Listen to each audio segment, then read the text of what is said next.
Agustín Bosch, 17. Sí. Alvarado Ramírez. Presente, buenos días. Buenos días. Alvarado Ramírez. Ávila Martínez. Presente. Bueno Morales. Buenos días, profe, presente. Calderón Rodríguez. Calderón Rodríguez, Claudia. No. Cantero Aguilar. Presente. Colín Ramírez. Presente, profe. Buenos días. Buenos días. Dueñas Jaimes. Presente. Galicia Medina. Presente, buenos días. García Caballero. García Caballero, Natalie, ¿no? García Pacheco. Luis Eduardo. García Pacheco. González García.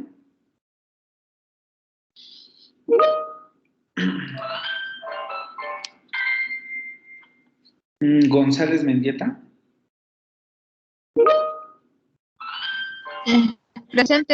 Presente, buenos días. González Pérez. Presente. González Ramos. Presente. Gutiérrez Cruz. Jonathan. ¿Saben si Jonathan va a seguir viniendo? Yo creo que ya no va a estar. No, profesor, él ya se dio de baja. Gutiérrez Cruz ya se dio de baja. Sí, Gutiérrez Cruz, ok.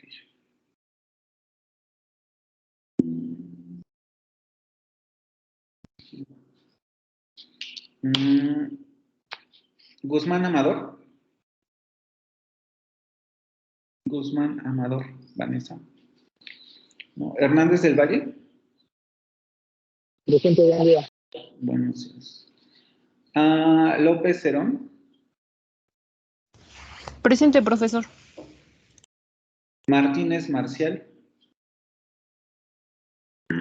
Aquí, profesor, buenos días. Buenos días. Mendoza Alonso. Presente, profesor. Menéndez Ramos. Menéndez. Presente. Miguel Moreno.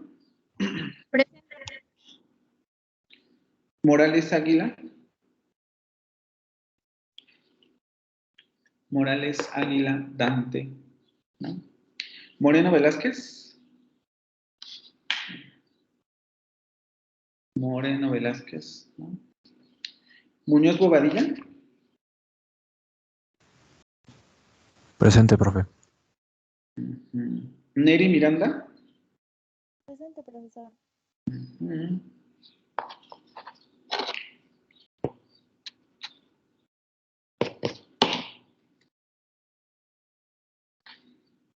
Núñez Campos. Presente. Ortega Rosas. Presente, profesor. Buen día. Rafaela Chula. Diana. Presente. Ramírez Zempoalteca. Presente. Rodríguez Sánchez. Mari Edna. ¿No? San Juan Rodríguez. Presente. Sánchez Cerrillo. Presente. Suárez Tornoso. No, sí. Suárez Torres. Presente. Torres Ramos. Aquí, profesor, buenos días. Totomoch Torres. Miriam. Presente, profe. Valdés Guerrero. Presente. Vidal Abundis. Presente, profe, buenos días. Buenos días. Villegas Vicente. Buenos días, presente. Buenos días. Aguilar Pérez. Presente. Rojas Dorado. Presente. Y Flores Yáñez. Presente. Okay. ¿Alguien que haya faltado? ¿O que no haya escuchado? Yo, profesor. Bueno, es que tuve problemas para iniciar. Moreno Velázquez. Moreno Velázquez. Buenos días, yo también tuve problemas. ¿Quién me habla? García Caballero. García.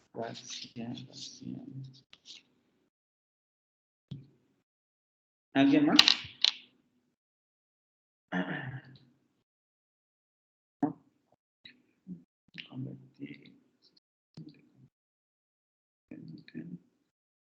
Ok, vamos a comenzar entonces. Bueno, ya habíamos terminado el tema de introducción a la sintaxis. Vamos a pasar ahora a delimitar las áreas de estudio de lo que podríamos llamar la sintaxis. Que en realidad vamos a ver que no todas esas son áreas de estudio de la sintaxis, pero varias, por lo menos la gramática, por ejemplo, normativa no es una rama de la sintaxis, pero hace uso de los conceptos que hemos estado revisando. ¿Dónde estás? ¿Dónde estás? Aquí.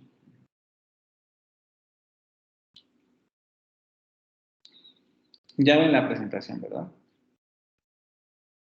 Sí. Sí. Ok. Sí. Bueno, como saben, siempre comenzamos con esta parte. Concebimos el desarrollo del país como un proceso encaminado a generar riqueza y bienestar social, un proceso ordenado en el que los hombres y mujeres se desempeñan en un marco de respeto a su patrimonio cultural, a la naturaleza y al imperativo de lograr un crecimiento económico sostenido y sustentable. Fragmento de la filosofía Unitec. Con esto vamos a empezar nuestro tercer tema, que yo lo denominé de esta forma, norma, descripción y explicación, que como vamos a ver son en realidad tres enfoques desde el que se puede abordar la gramática, porque no todos estudian la gramática tal y como, por ejemplo, se aborda desde la sintaxis, pero sí tienen su foco de estudio en lo que hemos visto ahorita, ¿no? Las estructuras gramaticales de una determinada lengua. El objetivo sería, pues, que el alumno conozca las perspectivas desde las que se puede abordar el estudio de la sintaxis, en términos más globales la gramática, con el fin de flexibilizar su acercamiento al análisis de las estructuras gramaticales. Como les había yo mencionado en las sesiones anteriores, en realidad este tema lo tienen desarrollado en la segunda parte de la lectura, que no tenían que hacer de manera obligatoria, pero se recomendaba que le hicieran porque justamente ahí es donde se abordan los conceptos fundamentales que vamos a ver aquí, ¿vale? Maneras o perspectivas desde las que se puede abordar el estudio sintáctico. Vamos a ver tres. Ahí, como ustedes pudieron también revisar en la lectura, puede haber más. Por ejemplo, cuando en el texto se aborda el tema de la elegancia de las oraciones, o de, por ejemplo, la aceptabilidad de determinadas oraciones, podemos meternos a otros terrenos en donde también se abordan determinadas combinatorias de palabras, como por ejemplo la retórica, ¿no? La estilística, que también hasta cierto punto se desarrollan con el análisis gramatical. Aquí solamente vamos a ver tres, que son las que nos interesan de manera particular. Con el fin de flexibilizar su acercamiento al análisis de las estructuras gramaticales, tiene que ver con que puedan ustedes diferenciar entre, por ejemplo, lo que hacemos en una clase como esta y lo que se hace en una clase como la clase regular de francés o de inglés que tienen en la carrera, ¿no? Porque, evidentemente, tanto sus maestros en esas clases como aquí, se aborda, pues digamos, la misma problemática, pero también, como ustedes lo habrán notado, la abordamos desde puntos de vista diferentes, ¿no? En muchos sentidos, ellos lo hacen para que ustedes aprendan a maniobrar con la lengua, y aquí lo hacemos más bien como para que aprendan a analizar la lengua. Entonces, hay que delimitar por qué, digamos, el foco de atención que se le den una clase como su clase normal de inglés y una clase como esta es diferente, ¿vale? Una de las preguntas que después de toda la exposición que hacen estos autores que han estado leyendo, que se hacen ellos es justamente esta que está aquí, ¿no? Todas las combinaciones de palabras son objeto de estudio de la sintaxis.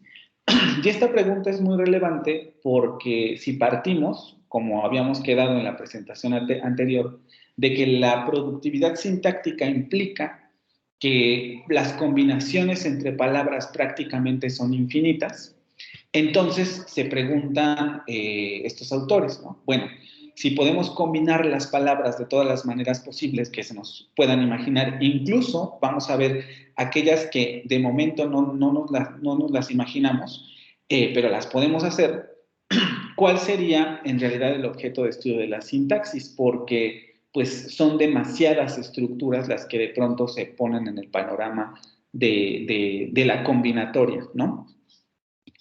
Y pasa a discutir justamente este primer concepto que se denomina gramaticalidad. Es un concepto bastante fácil de entender, vamos a decirlo así, aunque puede tener sus complicaciones, ¿no? Vamos a leer primero, dice, concepto que nos permite determinar si cierta combinación de palabras se ajusta a los principios gramaticales del sistema lingüístico al que pertenece. Vamos entonces a entender la gramaticalidad de una determinada estructura. Este concepto es muy importante que quede claro y si no, lo volvemos a repetir, porque a partir de la gramaticalidad es como se discute después la diferencia con el asunto de la normatividad, ¿vale? Nosotros vimos, incluso lo vamos a ver en este ejemplo que aparece aquí, nosotros vimos un conjunto de oraciones en donde discutíamos, por ejemplo, qué estructuras o qué oraciones podían describirse o podrían calificarse como estructuras adecuadas para el español, ¿vale? Y en muchos sentidos, muchos de estos juicios que se hacen en términos de esta estructura es adecuada en español, se hacen en términos de gramaticalidad. Cuando lo pensamos en términos estructurales, esto es muy importante, porque si ustedes recuerdan, yo no les preguntaba ¿qué oración está bien formada? Esa es una pregunta completamente diferente a decirles cuáles son las oraciones que en términos estructurales se pueden explicar, ¿no? Y es justamente la distinción que se debe de hacer en un primer momento. Cuando hablamos de gramaticalidad, hablamos justamente de eso, de las estructuras que en términos generales van a seguir los patrones gramaticales de una determinada lengua en específico. No estamos hablando de momento de si la oración está bien o mal formada, sino si sigue las reglas gramaticales de un sistema lingüístico particular. Y eso es a lo que se le conoce como gramaticalidad. Esto, por tanto, nos va a permitir oponer dos tipos de secuencias y, por tanto, también dos tipos de conceptos. Lo primero serían las secuencias gramaticales y la segunda serían las secuencias agramaticales. Ojo otra vez aquí, estoy diciendo secuencias agramaticales y no secuencias incorrectas o mal formadas. Que podríamos hablar, ahorita que veamos lo de gramaticalidad, de evidentemente oraciones mal formadas, pero como veremos con los ejemplos, va más allá de una formación mal o de una mala formación de la combinación, sino que tiene características estructurales. Entonces, las secuencias gramaticales van a ser aquellas que se ajustan a tales principios, o dicho de otra manera, son aquellas secuencias que se ajustan a los principios combinatorios de una lengua determinada. Hablemos del español, del inglés, del francés, etc. También este concepto es muy difícil de manejar en un primer momento, por ejemplo, como hablantes o como estudiantes de lenguas extranjeras. Es muy difícil, como habíamos discutido en sesiones anteriores, que ustedes den un juicio de gramaticalidad de una estructura determinada, por ejemplo, del inglés o del francés, porque no es su lengua materna y ustedes desconocen de primer momento, vamos a decirlo así, las pautas estructurales que rigen esa lengua o esas lenguas. conforme se van familiarizando con las lenguas, van aprendiendo más, van entrando más en contacto con la lengua, su oído y sus juicios gramaticales van aumentando. Pero se ha demostrado que en muchos sentidos los hablantes que aprenden una lengua extranjera ya de adultos no realizan juicios de gramaticalidad de manera adecuada, ¿no? Por ejemplo, hay personas adultas que viven en Estados Unidos que se han hecho pruebas de si pueden dar juicios de gramaticalidad en el inglés y se ha notado que sí, pero llega un punto en el que ya no pueden hacerlo como un hablante nativo, ¿no? Entonces, la gramaticalidad tiene que ver mucho con una intuición que tenemos de hablantes, de que una estructura está formada de acuerdo a los patrones estructurales de una lengua y que una estructura no nos suena tan bien. Y luego tendríamos las secuencias gramaticales que, oponiéndose a estas secuencias gramaticales, serían aquellas que no se ajustan a dichos principios. Pero aquí vamos a tenerlo un poco más complicado porque cuando decimos que no se ajustan a dichos principios, repito, no me estoy refiriendo a que las oraciones estén mal formadas, sino que justamente por las restricciones que impone una lengua, por ejemplo el español, tiene restricciones gramaticales, existen secuencias prohibidas en nuestra lengua, vamos a decirlo así. O sea, secuencias que ustedes no harían porque no están permitidas por el español. O que serían difíciles de hacer justamente por eso. De hecho, nunca se hacen en las secuencias gramaticales. Ahorita vamos a entrar más con este asunto. Como son estructuras prohibidas, generalmente no las hacemos y entonces a eso es a lo que se le llama agramaticales.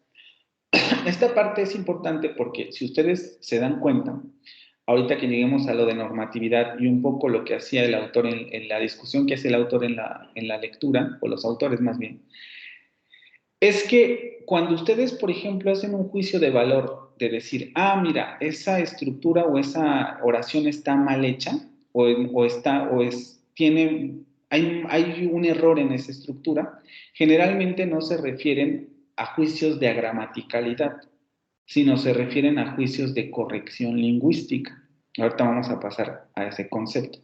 Es decir, esa oración está bien formada según lo que yo sé con relación a cómo se elaboran las oraciones en español, no. Pero nos referimos generalmente a esta parte estilística, vamos a llamarlo así, ¿no? De la RAE, por ejemplo, ¿no? Y la gramaticalidad es mucho más difícil de descubrir porque no nos topamos con este tipo de oraciones de manera común. A ver si no los estoy revolviendo mucho, ¿vale? Nosotros teníamos estos ejemplos en las presentaciones anteriores. Juan come una manzana, Juan come, Juan la come, Juan lo come, Juan come un jugo, Juan bebe una manzana, Juan comemos una manzana, Juan una come manzana, Juan una. Este último ejemplo ya no lo teníamos, pero aquí pongo esta combinatoria para extremar la agramaticalidad, ¿vale? Nosotros discutíamos por qué determinadas oraciones no están, vamos a decirlo por ahora sí, correctamente formadas en español. Y justamente uno de los argumentos que tratábamos de determinar era el argumento estructural. Porque vean cómo yo, por ejemplo, cuando nosotros estábamos revisando estas oraciones, yo nunca les pregunté, oigan, de acuerdo a la RAE, ¿no? O según lo que ustedes sepan con relación, déjenme ver que esto no apaga.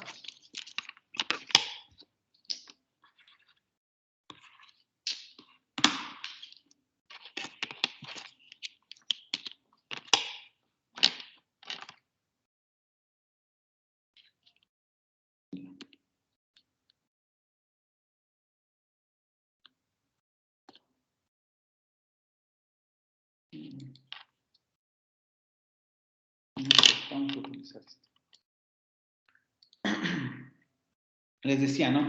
Yo no les pregunté si la oración estaba bien formada en términos de lo que ustedes sabían del español, sino qué tipo de argumentos estructurales me podían dar para determinar que determinadas oraciones no estaban elaboradas de acuerdo a pautas gramaticales del español.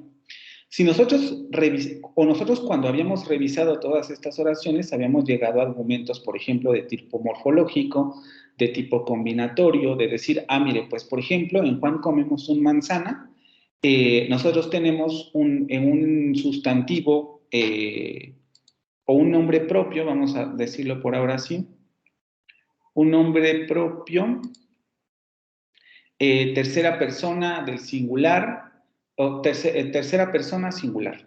Por tanto, el verbo también tendría que estar en tercera persona del singular.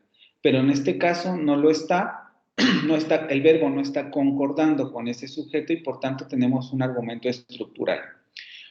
En pocas palabras, lo que estábamos diciendo es, las pautas gramaticales del español obligan a que el verbo concuerde en persona y en número con el sustantivo con el que va.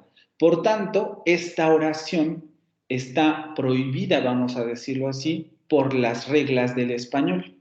Y de hecho, justamente, si ustedes se percatan, ustedes nunca escucharían a alguien, por lo menos no, digamos, en sus 5 sentidos, con una buena manejo del español, sin ningún tipo de trastorno lingüístico ni nada, decir Juan comemos un manzano. Porque como hablantes del español sabemos que eso no se debe de hacer, que hay restricciones combinatorias y por tanto tenemos que concordar el verbo con el sustantivo. Y un poco decíamos lo mismo con las otras oraciones. Juan una come tampoco es aceptable en español porque una no puede funcionar como un pronombre, por ejemplo, ¿no? O como un artículo indefinido, una que está aquí, debería ir acompañado con un sustantivo. Entonces, este tipo de combinatoria está restringida por el español. No podemos hacer ese tipo de combinaciones. Y otra vez vuelvo a dar este argumento de, por ejemplo, ustedes no encontrarían nunca nadie en estas condiciones de hablante funcional del español les diría Juan una come. Hay trastornos que producen este tipo de oraciones, pero sabemos que son trastornos lingüísticos y por tanto no lo consideramos como la norma. Lo mismo va a ocurrir con el siguiente ejemplo. Come manzana Juan una, no sería una combinatoria que ustedes se encontrarían en la calle y alguien les diría, llegando, ¿no? Come manzana Juan una. Porque esa pauta combinatoria también está prohibida por las reglas gramaticales del español.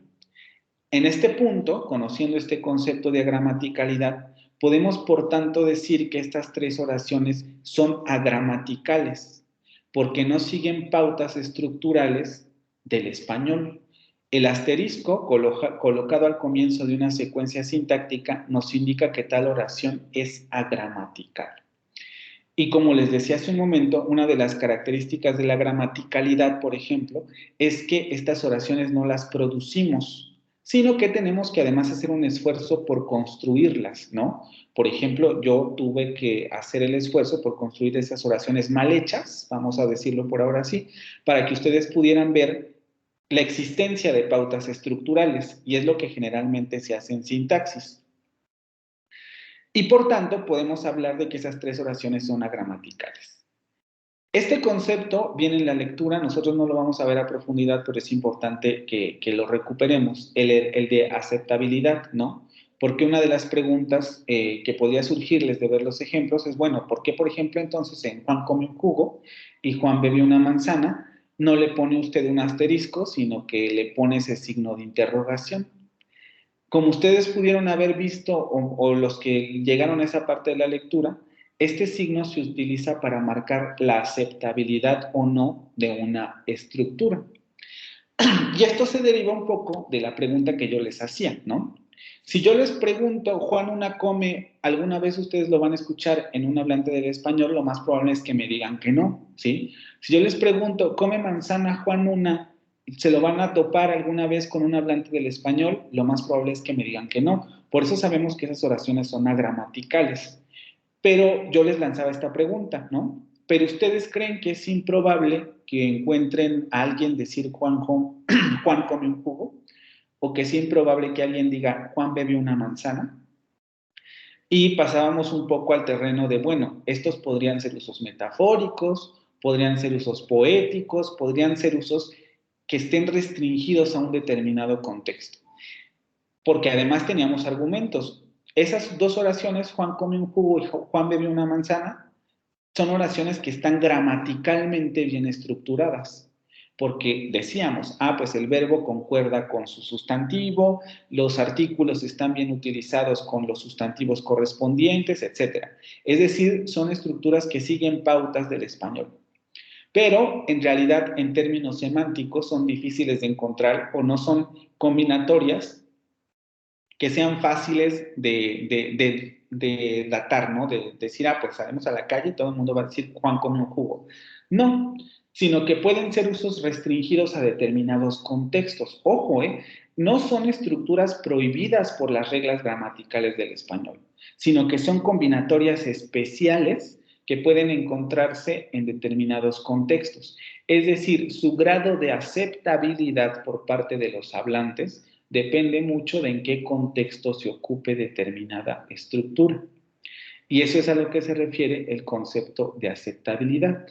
Por tanto, en todas estas oraciones podríamos hacer tres distinciones. Oraciones gramaticales, que serían las primeras 4. Oraciones agramaticales, que serían las 3 últimas. Y este concepto que no lo vamos a ver detenidamente, pero que se tienen que familiarizar con él. El de aceptabilidad. 2 oraciones que pueden ser aceptables en determinados contextos. Juan come un jugo y Juan bebe una manzana. Raras, sí, pero que si lo pensamos podrían estar, podríamos encontrarlas en algunos contextos muy particulares, ¿vale? ¿Sí quedó claro quedaron claras estos, o quedaron claros más bien estos 3 conceptos? Gramaticalidad, agramaticalidad y aceptabilidad.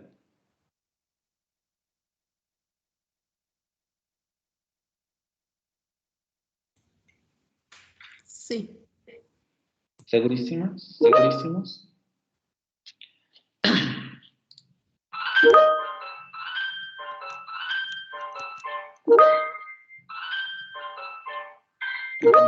Porque si no, no me entero de lo que están diciendo.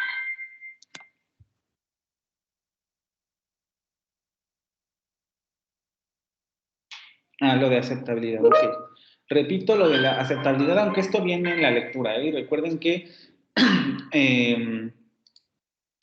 lo que no les diga que lean no necesariamente va a venir el examen, pero lo que veamos aquí sí va a venir, ¿vale? Aceptabilidad tendría que ver con el grado en que una estructura determinada es aceptable en determinados contextos. Como yo les comentaba, Juan come un jugo y Juan bebe una manzana, son oraciones que habíamos determinado que gramaticalmente no eran incorrectas, pero cuyo sentido era raro, ¿no? Y decíamos, bueno, o más bien yo les preguntaba, ¿es imposible encontrarnos estos usos? Y decíamos, pues no tanto, ¿no? Porque puede haber determinados contextos en que esas oraciones sean aceptadas o puedan funcionar.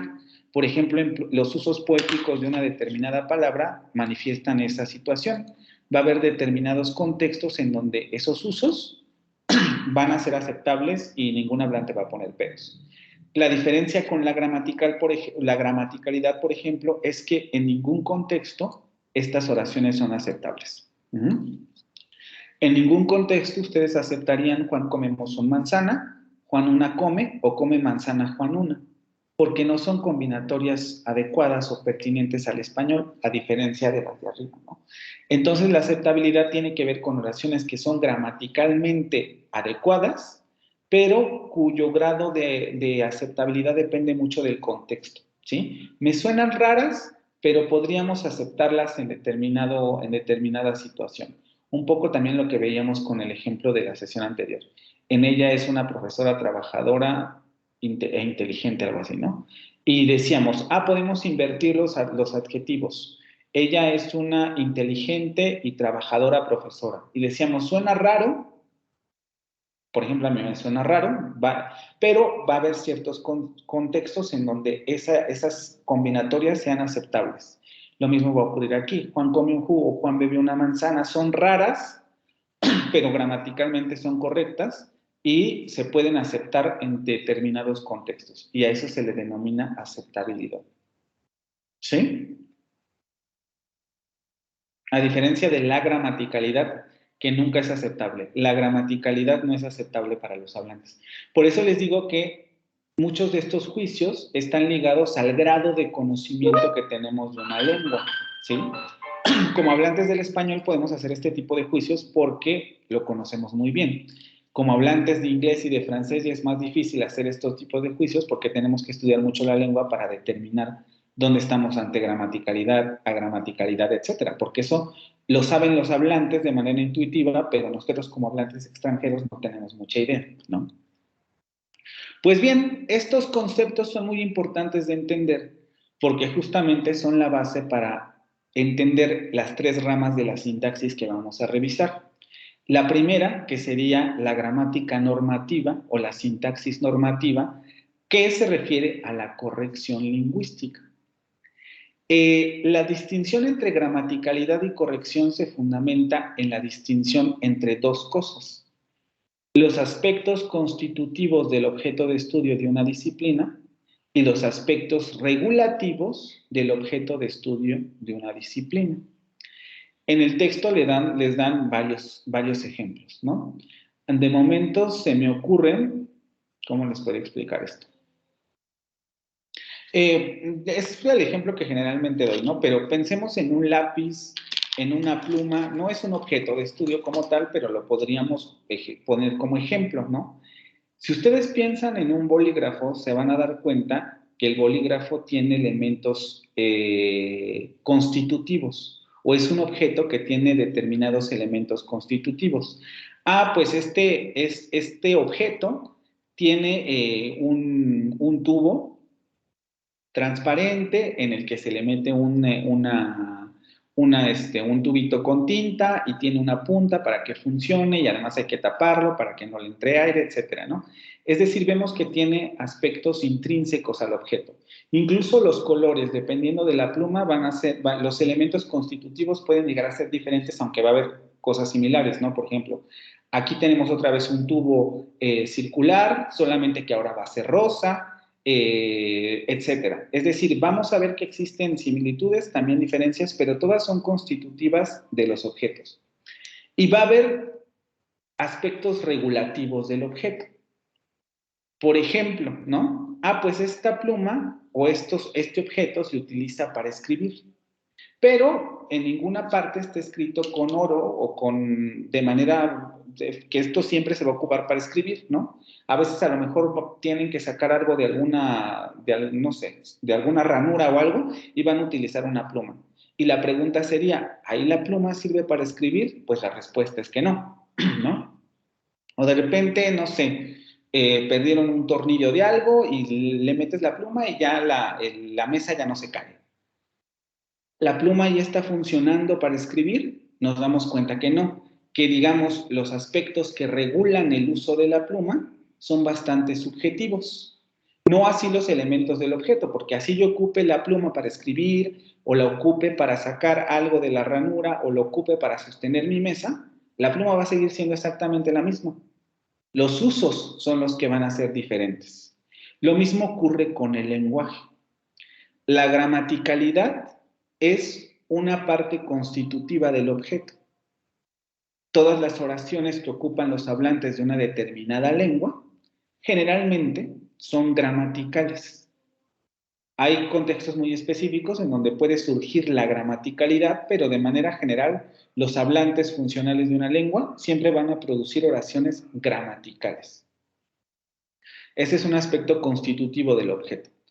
Pero en el lenguaje también vamos a tener aspectos regulativos del objeto. Juicios de valor, modos de uso, que no van a ser constitutivos del lenguaje. Por ejemplo, ¿no? ¿Esa oración está bien hecha o esa oración está mal hecha en términos de corrección? Es un juicio de valor que tiene que ver con un aspecto regulativo del objeto. Lo vemos sobre todo en casos como, por ejemplo, la Real Academia de la Lengua Española, ¿no? Ella dice qué tipo de oraciones o qué tipo de, por ejemplo, ortografía o cómo se pronuncia una determinada palabra y dice, esta es la manera correcta de pronunciar esta palabra o de realizar esta estructura. Pero como hablantes del español sabemos que los hablantes no siempre hacen esto y además a veces hacen lo que quieren, ¿no? Muchos ni siquiera conocen la Real Academia Española y de todos modos siguen siendo hablantes funcionales del español. Dependiendo de la zona en la que vivan, si ustedes van con la señora que vende las tortillas, con la señora que vende el pan, seguramente a ella le valen 2 pepinos lo que diga la RAE, pero ella sigue utilizando la lengua y la utiliza de manera gramatical. Ustedes entienden, ella entiende, de repente hace cuatros, los que comúnmente se producen o se denominan como cuatros, pero esos cuatros son lo que la gramática normativa dice, no, eso está mal. Pero el hablante, porque es un hablante funcional, genera esas estructuras porque esas estructuras son gramaticales. Incluso para ustedes que puede sonarles extraña la estructura, la estructura sigue siendo gramatical, por algo funciona y por algo ustedes la entienden, ¿vale? Aunque no necesariamente en términos normativos o regulativos sea una estructura adecuada. Entonces, estos aspectos regulativos son aspectos que inciden desde el exterior en el objeto de estudio. Cuando se hace un juicio de valor sobre un determinado uso lingüístico, es un juicio que se hace desde fuera del sistema, porque el sistema funciona, incluso funcionaría si no hubiera reglas. Tienen que pensarlo, por ejemplo, en el caso del inglés. En el inglés no existe ninguna Real Academia de nada, ¿vale? Y de todos modos el lenguaje está ahí, el idioma está ahí y funciona. Existen determinados patrones más aceptables que otros, ¿no? Por ejemplo, las universidades en Cambridge, etcétera, que ponen de repente, o que se ponen como el modelo a seguir en términos de así se habla el inglés. Pero eso no quiere decir que a los hablantes les interese. Los hablantes siguen utilizando el sistema y funciona, ¿no? Y muchos de ellos ni conocen qué es Cambridge. Entonces, estos aspectos regulativos son sobre todo sociales y es aquí donde entra el asunto de la corrección o la normatividad. El sistema lingüístico pertenece al tipo de objetos en los que tal distinción es operativa, por lo que les acabo de explicar, ¿no? Y, por tanto, entre estos aspectos constitutivos y estos aspectos regulativos es en donde surge la distinción con las gramáticas normativas, ¿sí?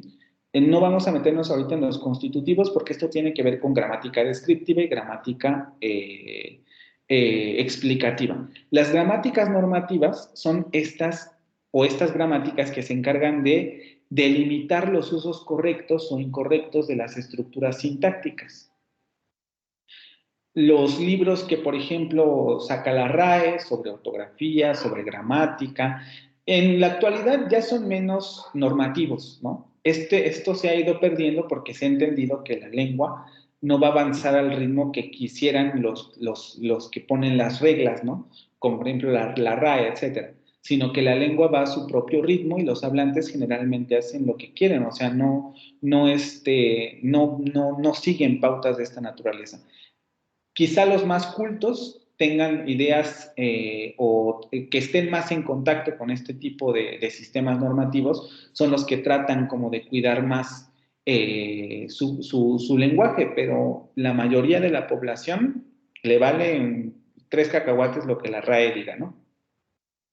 O lo que las gramáticas normativas digan. Entonces, estas gramáticas se centran en delimitar los usos correctos e incorrectos de las estructuras sintácticas. Y esto nos lleva a varios asuntos complejos. El primero, por ejemplo, que lo gramatical no siempre es lo correcto. Esto se deduce un poco de los dos conceptos que acabamos de ver. Incluso lo podemos ver un poco con estos ejemplos. Nosotros tenemos un juicio de valor en términos de que, por ejemplo, el uso correcto de este verbo o de la combinatoria de este verbo sería había muchas personas en la fila. Y ustedes seguramente se lo han encontrado en varios TikToks, en varias páginas de Facebook, en donde ustedes entren, hay muchos comentarios de esta naturaleza, ¿no? Ay, pues no se dice habían muchas personas en la fila, Se dice había muchas personas en la fila. Ese verbo tiene que ir en singular siempre. Entonces, desde una perspectiva normativa, el primer uso sería el correcto y el segundo uso sería incorrecto. Habían muchas personas en la fila. Pero lo cierto es que si ustedes salen a la calle, van a encontrar que la mayoría de la población dice habían muchas personas en la fila. Concuerdan este verbo con el sujeto o con lo que ellos entienden que es el sujeto. Muchas personas sería el sujeto y había es el verbo. Por tanto, muchas personas deben concordar con el verbo habían. Habían muchas personas en la fila.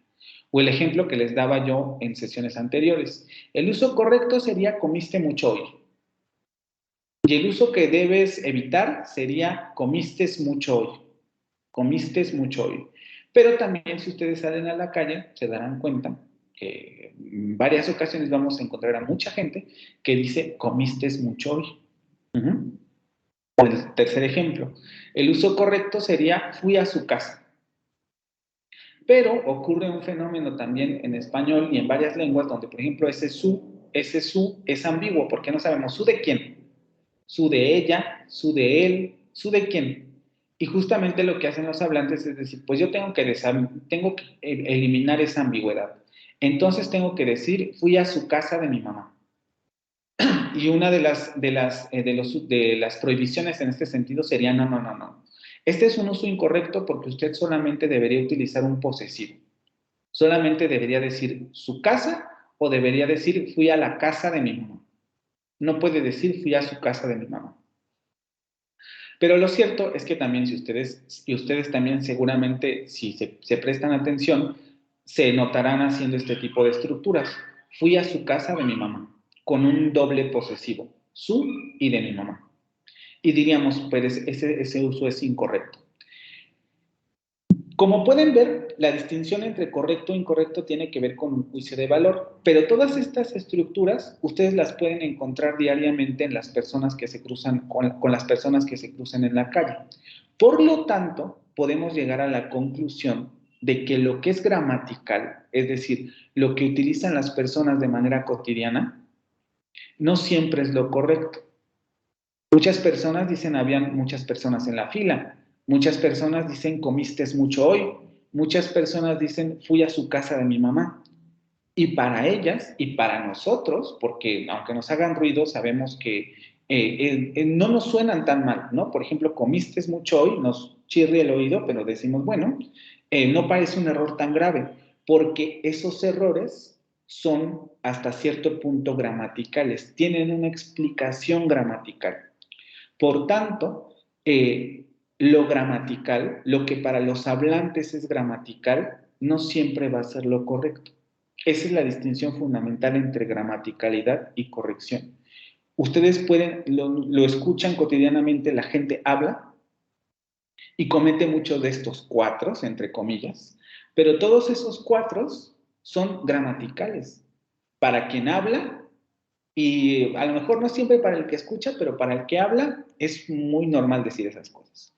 Y es gramatical, porque, repito, además tiene explicaciones de tipo gramatical, lo que les estaba yo diciendo, ¿no? Por ejemplo, en el verbo había es muy normal, o sea, si tenemos un sujeto en plural, ¿por qué el verbo no tendría que ir en plural? ¿Por qué tendría que ir en singular? Esa irregularidad nos la saltamos y concordamos el verbo con el sujeto. Comiste mucho hoy, lo que les explicaba del paradigma verbal. Bueno, todas las segundas personas en los demás tiempos terminan en S. ¿Por qué en este verbo no va a terminar en S? Pues entonces le metemos la S. Comiste mucho hoy. Este su es ambiguo, porque si yo digo fui a su casa, la pregunta que me podrían hacer es, pues, ¿la casa de quién? Entonces, para evitar que me hagan esa pregunta, simplemente digo, fui a su casa de mi mamá, fui a su casa de mi hermano, fui a su casa de mis tíos, ¿sí? Es decir, tiene una razón gramatical para que ese fenómeno ocurra. Pero, desde el punto de vista de los juicios de valor, esos usos son incorrectos. Por tanto, lo gramatical no siempre es lo correcto, ya que la corrección lingüística tiene que ver con un juicio de valor sobre las estructuras sintácticas, pero estas estructuras sintácticas las utiliza la gente, ¿sí? Otra diferencia, por ejemplo, entre corrección y agramaticalidad.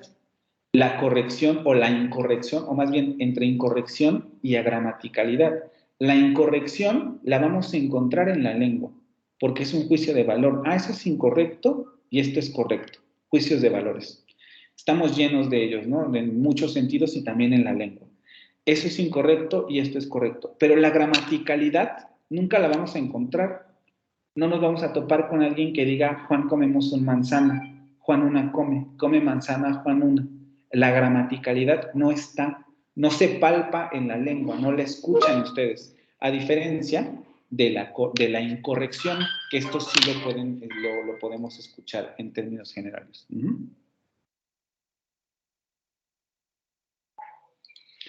No siempre, ¿no? De hecho, en la actualidad este posesivo ya está entrando también como en un proceso de ser un artículo. Para muchos, o se supone, se cree que para muchos hablantes ese su ya no significa ni siquiera posesivo, ¿no? Ya ni siquiera tiene el significado de posesión. Entonces aquí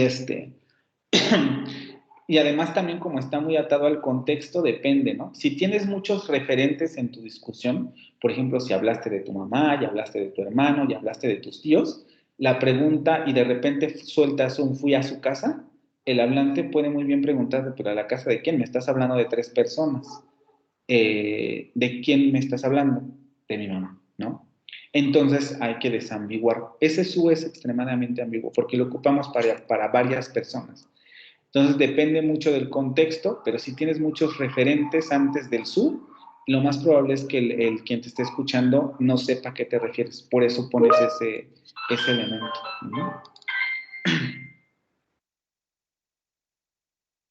Ese es el juicio de corrección que la gente hace, ¿no? Ah, pues es que entonces si es ambiguo, mejor no lo uses. Pero a la gente le interesa eso, no. No, o sea, a la gente del común, ¿no? O sea, les repito, la señora de la tienda, la señora que vende las tortillas, la señora que vende el pan, incluso ni siquiera las personas que han estudiado. A nosotros nos interesa porque ustedes están estudiando lengua, pero a los abogados les llega a interesar. Si ustedes escuchan a los políticos, se darán cuenta que tiro por viaje encuentran estas situaciones, ¿no? Si ustedes van a su dentista y se ponen a escuchar a su dentista, ¿le interesan estas cosas? O sea, digo, no es que a lo mejor no le interesen, sino simplemente los puede evitar hacer estas cosas, no porque son pautas gramaticales que se están fijando en el español. Entonces, el juicio de valor justamente es, por ejemplo, lo que está haciendo Axel, ¿no? Entonces, se omite ese su y se usa la segunda parte, pero ese sería un juicio de valor, porque ¿por qué es incorrecto esto en términos gramaticales? En términos gramaticales tiene toda la justificación del mundo, ¿vale? Y se le puede dar una explicación plenamente gramatical y es lo que se le da en la actualidad. Incluso en términos de, pues mira, para los hablantes en la actualidad, este su, en este tipo de contextos, ya ni siquiera es un posesivo. Para los hablantes en la actualidad, este su es un artículo. Que son los análisis que se hacen en la actualidad, ¿vale? Se suelen calificar como incorrectas oraciones que utilizan cotidianamente los hablantes. Reincidiendo en esta parte de lo gramatical, no es siempre lo correcto.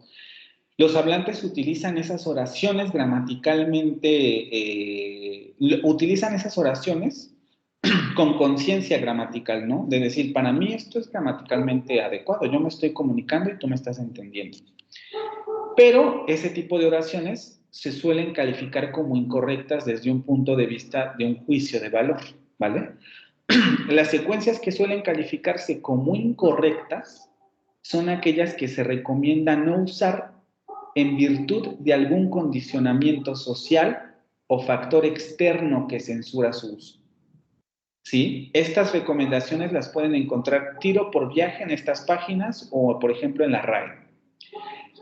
Esto lo podemos datar y se puede ver el uso extendido de esta estructura, pero les recomendamos, como un poco recuperando este argumento que da Axel aquí, ¿no?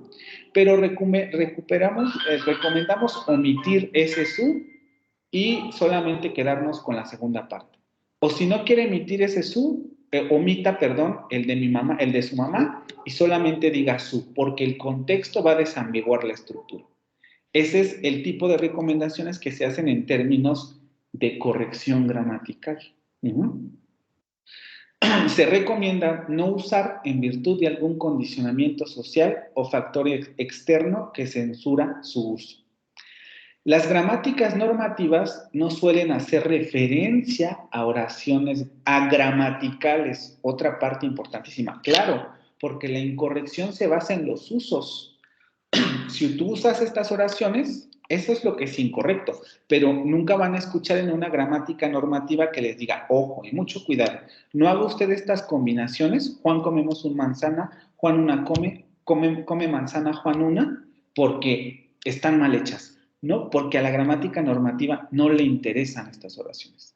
Estas oraciones no las produce el hablante, por eso son agramaticales, a diferencia de las incorrectas, que sí producen los hablantes. Entonces, las gramáticas normativas no van a hacer referencia a oraciones agramaticales, siempre van a hacer referencia a oraciones gramaticales o que los hablantes consideran gramaticales, como en este caso. Las reglas que proporcionan estas gramáticas siguen formando parte del sistema lingüístico. Claro, porque aquí ya podríamos decir, bueno, entonces, ¿para qué queremos esas gramáticas? Pero lo cierto es que funcionan. Ahorita veremos un poco para qué, pero funcionan para algo, ¿vale? Siguen formando parte del sistema lingüístico porque en muchos sentidos las personas que hacen este tipo de censuras, vamos a decirlo así, mantienen el sistema, ¿no? Las gramáticas normativas sirven para mantener los sistemas.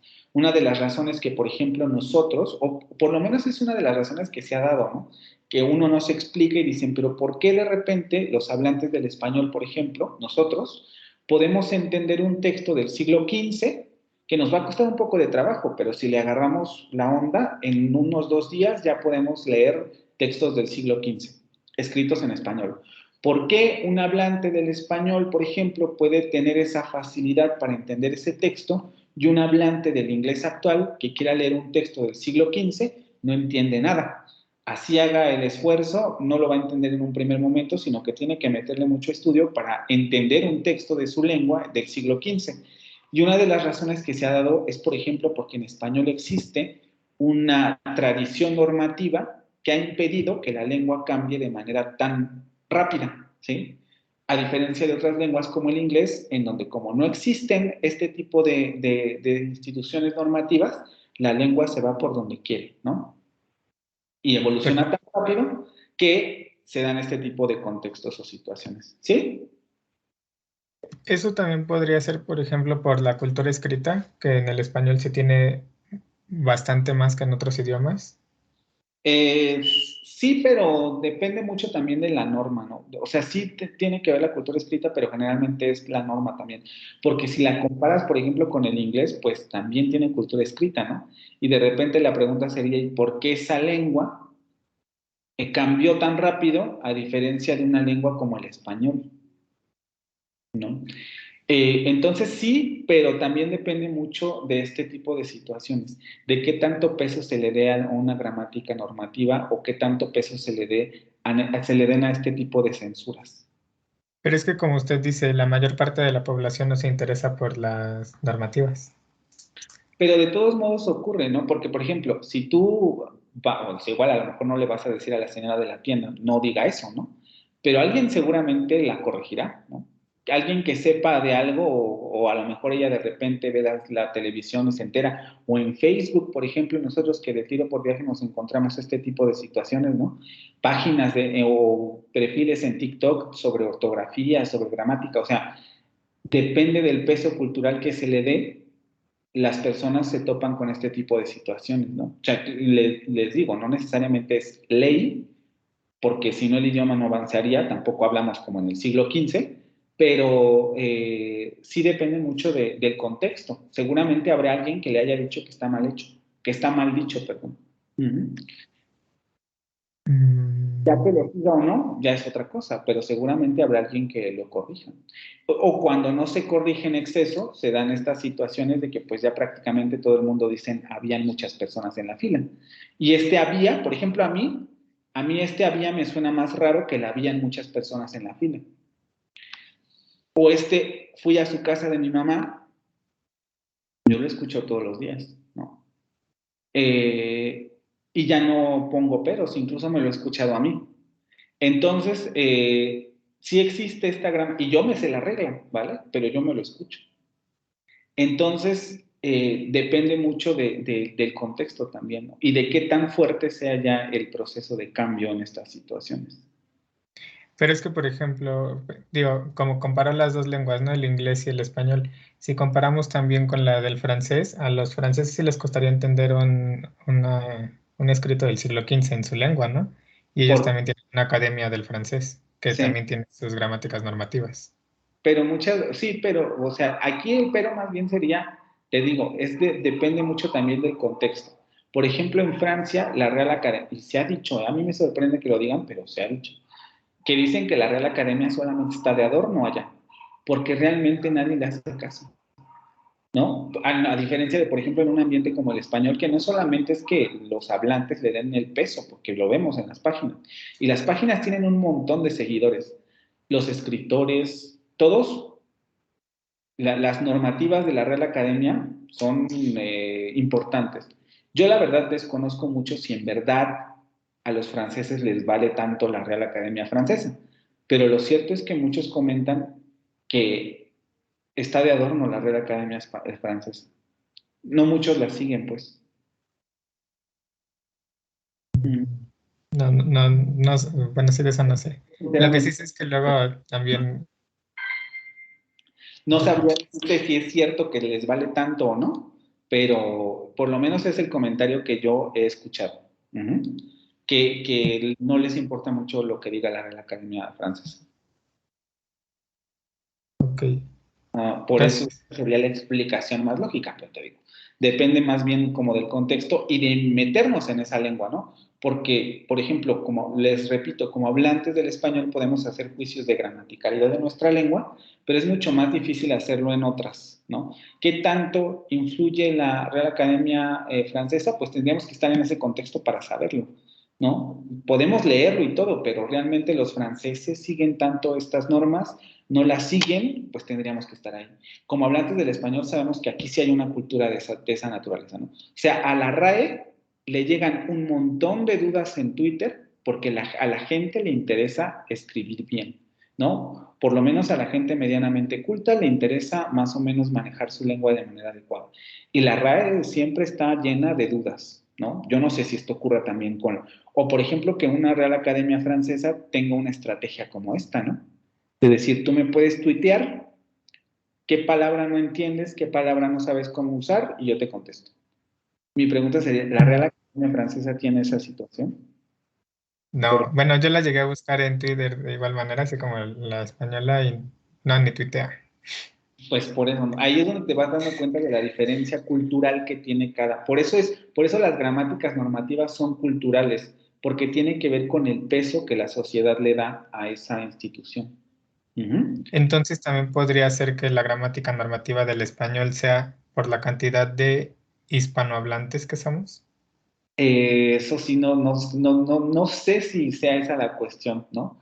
Porque, por ejemplo, también si lo pensamos así, pues yo no sé si el chino, que tiene más hablantes que nosotros, también tenga una normativa tan extrema, ¿no? Ahí sí, por ejemplo, desconozco. No sé si la población influye. Podría ser, ¿no? Porque al final del día somos tantos que sí hay una necesidad como de mantener la comunicación. Pero también si lo piensas, dice, bueno, qué tan, por ejemplo, tú como hablante del español, qué tan seguido te levantas con ganas de mantener una conversación con un chileno, ¿no? O sea, es decir, ¿te importa mucho eso, por ejemplo? Depende, cuando me he encontrado en mis grupos a alguien así, en ocasiones sí, porque me ha tocado escuchar que ocupan expresiones que yo no entiendo. E incluso con los mismos chilangos, ¿no? Como yo. No sé, como que he escuchado expresiones que yo no entiendo y entonces como que sí me preocupa. Bueno, no me preocupa, pero sí me ocupo en buscar a qué se referían o ese tipo de cosas. Sí, o sea, también, por ejemplo, tendría que ver mucho, no sé, ahorita ya pasamos a lo que sigue porque si no nos enrollamos en esto. Me imagino que también tendría que ver mucho con el grado de comunicación entre las comunidades, ¿no? Es decir, qué tanto vemos, por ejemplo, series chilenas, series colombianas, novelas colombianas, series españolas, en qué tanto contacto estamos con las otras comunidades, seguramente también tendrá mucho eso que ver, pero pues para saber, ¿no? Por eso les digo, o sea, lo de la gramática normativa es extremadamente complejo, porque no se sabe muy bien la razón, o sea, qué factores culturales llevan a una comunidad a que de repente tenga tanto peso esta institución, por ejemplo, como la nuestra, ¿no? Pero lo tiene, o sea, eso es indudable. ¿Sí? Ok. Solo un último comentario, ya nos pregunta, porque me quedé con la duda ahorita que usted dijo. Hay 2 instituciones que regulan el chino. O sea, sí tienen por ahí alguien que lo regula. Sí, la pregunta aquí sería también, ¿por qué me imagino, no? O sea, deben tenerlo, porque además también el chino es una lengua milenaria. ¿Qué tanto las personas siguen esta institución? Que yo me imagino también que porque también debería tener que ver el territorio, pero si lo pensamos también, por ejemplo, en español, el territorio es muy amplio, ¿no? O sea, estamos separados por un mar, por ejemplo, de los españoles, y aún así nos entendemos, a pesar del tiempo que además tenemos ya, digamos, distanciados, ¿no? Sigue habiendo una comunicación bastante fluida. Si lo pensamos, si lo piensan un poco, por ejemplo, con el inglés, se podrán dar cuenta que hay hablantes del británico que no se entienden con hablantes del español del norteamericano, y lo mismo ocurre al revés, ¿no? En español, esta situación es mucho más difícil de encontrar. Yo lo pienso y digo, bueno, probablemente, por ejemplo, en Latinoamérica, nos entenderíamos lo que se dice de manera común, ¿no? Nos entenderíamos menos con un chileno que con, por ejemplo, un colombiano. Pero también lo he visto y es porque de repente hay streamers chilenos, etcétera, y dices, bueno, pero es que tampoco es tan difícil de entenderlos. Y en el caso de España también hay situaciones similares, por ejemplo, con las personas que hablan andaluz, ¿no? Pero el debate sería si el andaluz todavía sigue siendo español o ya no es español. Entonces, digamos, en español, por muy extraño que parezca, hay una extrema regularidad. A diferencia de, por ejemplo, el inglés, ¿no? Un hablante, es el ejemplo que les pongo porque además me gusta mucho cómo canta y es el que tengo más presente, ¿no? Adele, ¿no? Que es como el paradigma de el británico raro que nadie entiende, ¿no? Ni siquiera los norteamericanos. Entonces, la pregunta sería ahí, ¿por qué ellos... ¿Alguien prende su micrófono? Entonces, también me imagino que el territorio tendría que ver, pero no lo sé, la verdad. O sea, son muchos factores que habría que estudiar de manera más detenida, ¿no? ¿Sí? Okay. Sí, creo que sí. Gracias. Ahora, ¿son inadecuadas estas gramáticas? Como les digo, no necesariamente, ¿no?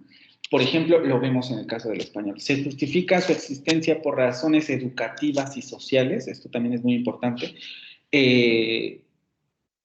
porque además también de estatus, se asocia con el estatus, el manejo de la gramática se asocia con el estatus, da cuenta de usos correctos o incorrectos asociados a determinados contextos.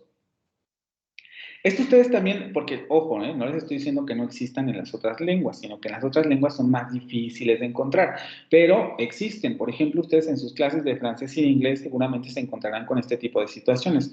O incluso en los videos que ustedes revisan también, a lo mejor si siguen a personas que enseñan inglés en TikTok, en YouTube, etcétera, en donde dicen, ¿no? Ojo, ¿no? Utiliza esta expresión y no utilices esta otra, que tiene que ver con esto. Cómo determinados usos están asociados a determinados contextos, a determinados estilos, a determinados registros, ¿no?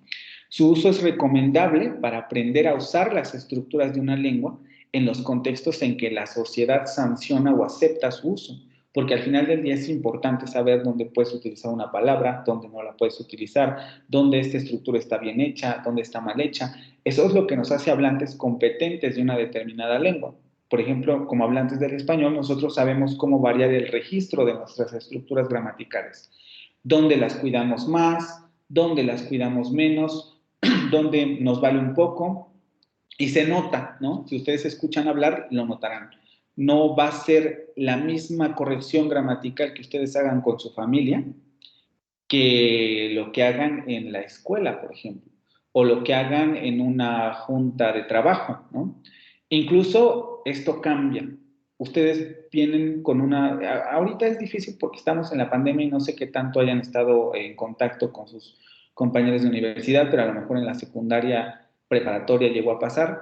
Ustedes traen una determinadas, es que como vamos en la preparatoria no nos damos cuenta de estas cosas, pero traemos un determinado bagaje gramatical de nuestra familia, por ejemplo, y ese bagaje gramatical cambia dependiendo de las personas con las que nos relacionemos y las exigencias en términos de adecuación gramatical, de corrección gramatical, que el mismo contexto nos imponga, ¿no? Un contexto universitario cambia inmediatamente las formas, el manejo gramatical que tengamos de la lengua, ¿sí? Porque nos pone ya, digamos, en otro nivel lingüístico. Si ustedes hacen las lecturas, trabajan con todo esto, su vocabulario cambia, la gramática cambia, hay un manejo más fluido de a lo mejor estructuras más complejas que antes no pudieran haber o no pudieron o antes no manejaban, ¿sí? La idea de corrección es polémica porque hay casos en los que existe consenso sobre las llamadas estructuras correctas, pero en otros casos no sucede así, ¿no? Depende mucho de la perspectiva. Ese es otro punto de la corrección gramatical. Depende mucho de la perspectiva en donde nos posicionemos. Vamos a hablar de que determinadas estructuras van a ser incorrectas y determinadas estructuras van a ser aceptables, por ejemplo, ¿no? Esto ocurre especialmente en las gramáticas tradicionales, que suelen tomar como modelo una determinada variante lingüística que identifican como culta o adecuada, ¿sí? Por eso les digo, esto tiene que ver mucho con lo social, porque también depende de qué modelo tomemos como lo correcto, ¿no? ¿Tomamos como correcto el español culto de la Ciudad de México o tomamos como correcto el español culto de Monterrey? ¿O tomamos como correcto el español culto de Bogotá? ¿O tomamos como correcto el español culto de Buenos Aires? Por eso hay una Real Academia para cada país, del española, por ejemplo, ¿no? Además tendríamos que sumarle esa complejidad. Porque sabemos que la norma va a variar dependiendo del país en el que uno esté. No podemos aplicar, a nadie se le va a ocurrir, o por lo menos ya no en la actualidad, que todos los hablantes en Latinoamérica del español tienen que hablar como los que hablan como los hablantes en Madrid, ¿no? Porque no tendría ningún sentido. Entonces, dependiendo de la variante lingüística que se tome como culta o como el modelo, entonces se va a aplicar la norma. Y eso va a hacer que las cosas que haya debates, ¿no? Por ejemplo, porque una determinada estructura en el español mexicano va a ser aceptable y en el español colombiano no sería aceptable. O al revés, porque ahí es aceptable y porque aquí no. Y para evitar esos conflictos, pues se toma una determinada variante como modelo, ¿vale? Entonces, aquí nada más para ir resumiendo, aquí faltaría agregar lo de incorrecto, pero vamos a resumir un poco esta parte. Gramaticalidad o gramatical va a ser una propiedad constitutiva del sistema. Constitutiva quiere decir inherente al sistema. El sistema lingüístico se mueve a través de la gramaticalidad. Es un concepto natural en virtud de que es un rasgo constitutivo del sistema. O sea, la lengua es naturalmente gramatical. Ustedes hablan y hablan gramaticalmente. Todo lo que, o la mayoría de las estructuras que elaboran van a ser gramaticales. Va a ser muy difícil encontrar una estructura agramatical en su lengua, ¿no? A menos que estén borrachos, drogados, cosas de esas, que modifican el lenguaje. Lo más probable es que siempre haya estructuras gramaticales. Constituye una parte fundamental para el estudio del lenguaje, sobre todo en términos de sintaxis descriptiva y explicativa, que es lo que vamos a ver después, ¿vale? Porque evidentemente, por ejemplo, nosotros nos vamos a detener en la gramaticalidad, ¿no? ¿Qué elementos son aceptados por un determinado sistema lingüístico? Luego, agramaticalidad va a ser una característica, como dice el autor, que se descubre. Es aquello que determinada lengua no permite gramaticalmente y se descubre justamente porque ustedes no hablan agramaticalmente, no generan estructuras agramaticales. Hay que hacer un esfuerzo por construirlas para que nosotros digamos, ah, mira qué chistoso. Nosotros pensamos que todas las combinaciones son posibles, pero eso es falso, porque nuestra gramática impide que haya determinadas combinaciones. Pero para hacer eso, tenemos que forzarnos a elaborar combinaciones agramaticales. Por eso es una característica del sistema que se descubre. No lo podemos notar de manera inmediata. Es una propiedad, por tanto, no evidente de la lengua, porque sigue siendo una propiedad, porque así como la regla permite la gramática permite determinadas estructuras, es evidente que también prohíbe determinadas estructuras, aunque de momento no se descubren de manera inmediata, sino hay que hacer un esfuerzo. ¿Qué estructuras prohíbe la lengua, no? Y aquí nos damos cuenta, pues mira, Juan comemos una manzana, Juan una come, tampoco, come manzana, Juan una menos, ¿no? Nos damos cuenta que el sistema prohíbe combinatorias. Es una herramienta para el estudio de una lengua, evidentemente, porque nos ayuda a descubrir qué es lo gramatical en una lengua, ¿no? Por eso les digo, es mucho más difícil manejar esto en una lengua extranjera porque hay que tener mucho conocimiento sobre la lengua en la que estamos, ¿no? Porque el juicio de gramaticalidad lo damos como hablantes del español. Si ustedes le preguntan a una persona que habla inglés nativo y que está aprendiendo español como lengua extranjera, muy bien se podría preguntar, ¿y por qué Juan comemos una manzana es incorrecto? Incluso se podrán dar cuenta que algunas de estas situaciones o de estas oraciones las podrían encontrar en un hablante extranjero, porque el hablante extranjero no tiene noción de gramaticalidad en español. Así como, por ejemplo, ustedes no tienen de momento noción de agramaticalidad o gramaticalidad en inglés o en francés, por eso lo están estudiando, ¿vale? Son estructuras que no empleamos porque no se ajustan a las reglas de formación sintáctica de nuestro sistema lingüístico, lo que les decía, son estructuras que nunca nos vamos a encontrar en un hablante nativo. El hablante nativo siempre va a hablar gramaticalmente. Esto no significa que hemos aprendido a no emplearlas, o dicho de otra manera, recordando lo que habíamos visto la sesión pasada, no recordamos no emplearlas, sino que simplemente no las codificamos porque nuestra lengua no lo permite, ¿no? Ni nos las hemos encontrado, ni nos han dicho que nos las digamos, simplemente no las hacemos porque el sistema no permite realizar ese tipo de estructuras. Y lo correcto sería una característica, por ejemplo, que se postula o que se crea fuera del sistema.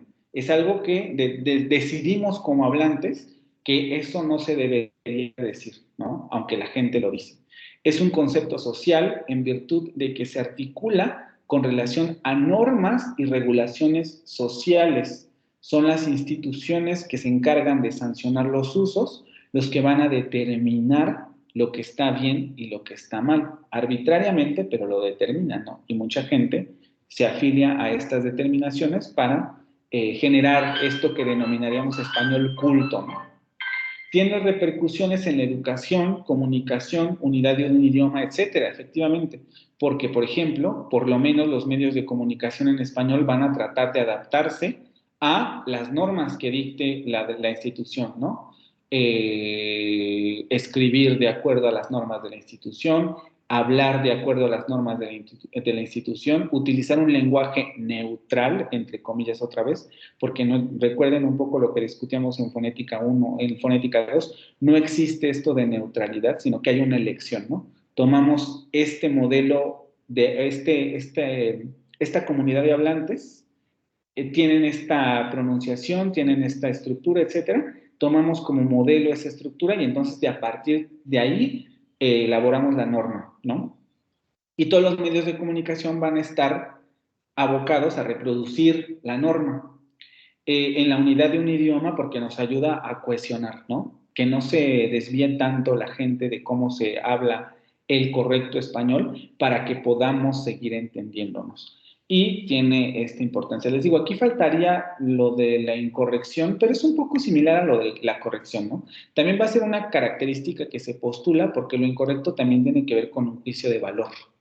También es un concepto social porque se va a articular con relación a normas de fuera, ¿no? O sea, las normas que dicen lo que es lo correcto, pues evidentemente también tienen que decir lo que es incorrecto.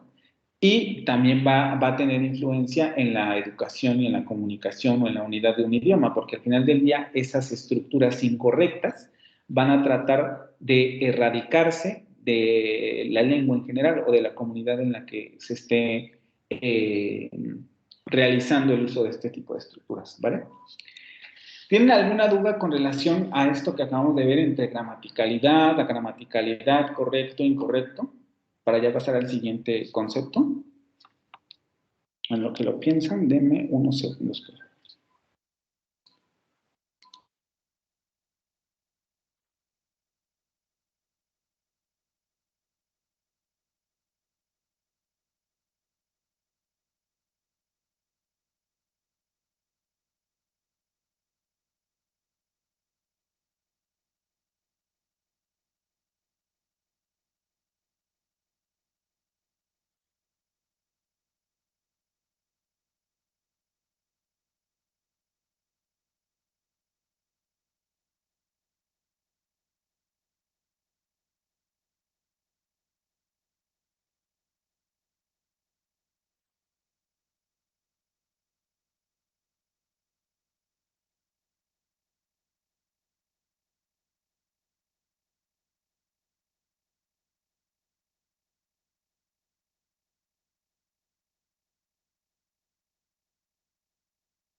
Ya, perdón. A ver, dudas.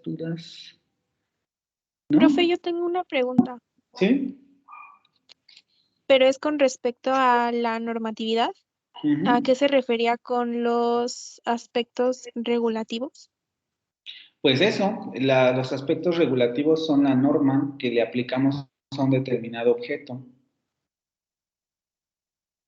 ¿No? O sea, tenemos que un objeto tiene aspectos constitutivos y aspectos regulativos, que justamente en el lenguaje sería, la gramaticalidad es un aspecto constitutivo y la normatividad sería un aspecto regulativo de la lengua. Ok, gracias. ¿Sí? ¿Alguna otra cosa? ¿No? Bueno.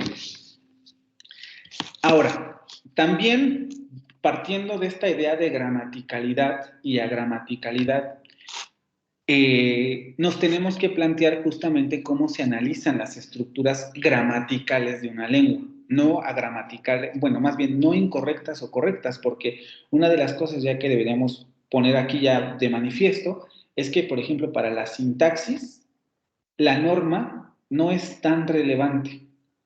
Porque, por ejemplo, a la sintaxis le interesan mucho estas situaciones, ¿no? Porque nos ayudan a ver patrones gramaticales. ¿Por qué estas estructuras surgen? No le interesa si son correctas o incorrectas. Le interesa que los hablantes las utilizan y, por tanto, para la sintaxis estos elementos son gramaticales y debemos analizarlos como tales, porque los hablantes los utilizan y aunque se censure su uso, muchos hablantes las siguen usando.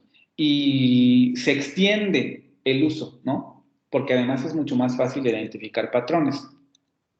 Entonces, ¿cómo debemos hacer el estudio de la gramaticalidad de una lengua, ¿no? Y evidentemente tenemos que partir de las ideas científicas del razonamiento inductivo y del razonamiento deductivo, porque al final del día estamos ante una, vamos a decirlo así, una ciencia del lenguaje que tiene que realizar los análisis pertinentes para determinar, mira, pues esto es gramatical, esto no es gramatical, por esto es que esto es agramatical, etcétera, ¿no?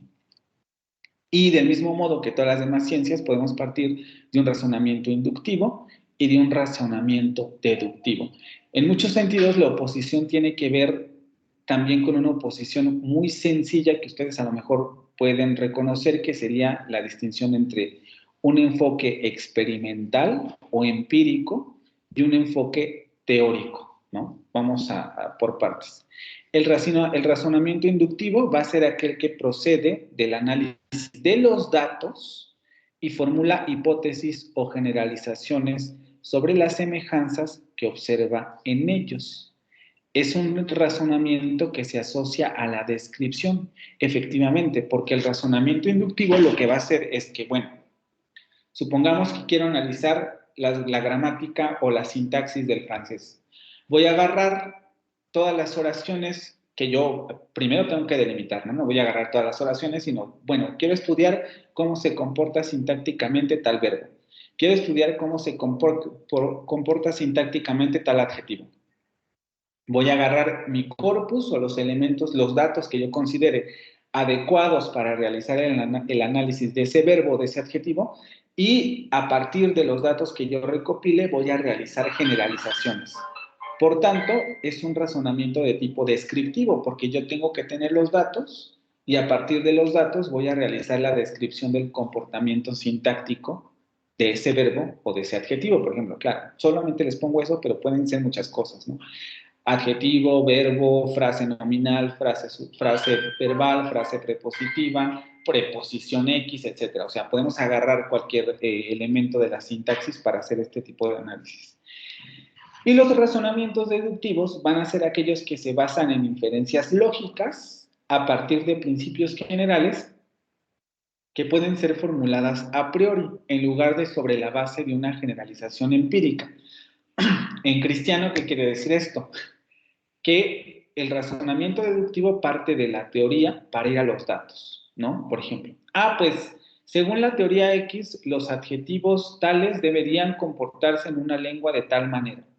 La teoría dice eso.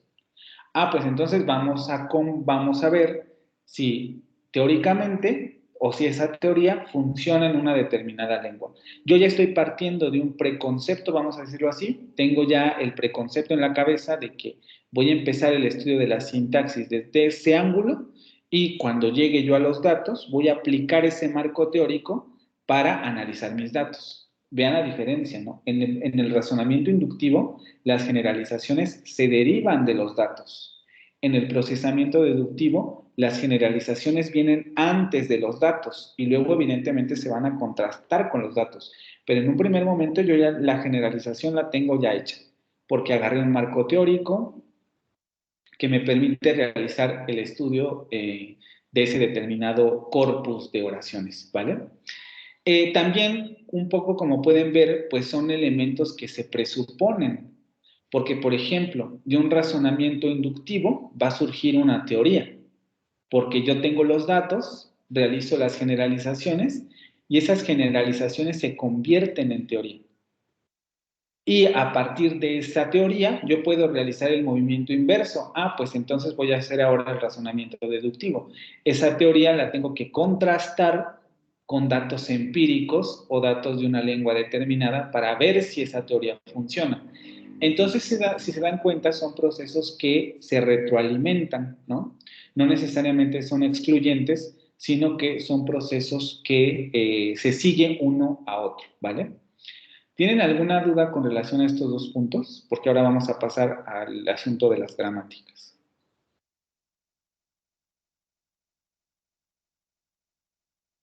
¿Nada?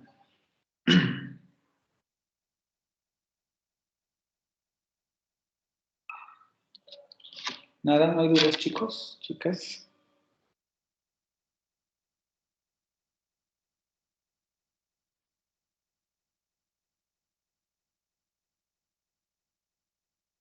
¿No? Bueno, entonces yo sigo, gramática descriptiva.